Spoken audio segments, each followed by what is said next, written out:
Nilambur MLA ഉണ്ടല്ലോ P V Anwar ചെയ്ത ഒരു കാര്യമുണ്ട്. അന്ന് രാവിലെ തുടങ്ങിയിട്ടുണ്ട്. അന്ന് രാവിലെ നമ്മൾ വയനാട്ടിൽ ഈ മേപ്പാടി നിൽക്കുന്നത് കൊണ്ടാണ് നമുക്കത് മനസ്സിലാവാതെ പോയത്.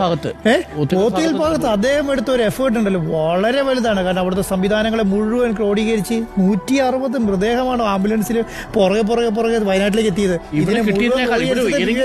കിട്ടിയതിനേക്കാൾ കൂടുതൽ ഇവിടെ ഏതെങ്കിലും ഒരു സ്ഥലത്ത് കിട്ടിയതിനേക്കാൾ കൂടുതൽ എത്ര വലിയ തെരച്ചിലാണ് നടത്തുന്നത്. കാരണം ഞാൻ ഒരു ഫോട്ടോ കണ്ടു. ആരെന്നറിയോ, നമ്മുടെ DYFIന്റെ ജില്ലാ സെക്രട്ടറി മൃതദേഹം ചോദിച്ചുകൊണ്ടിരുന്ന ഒരു ഫോട്ടോയുണ്ട്.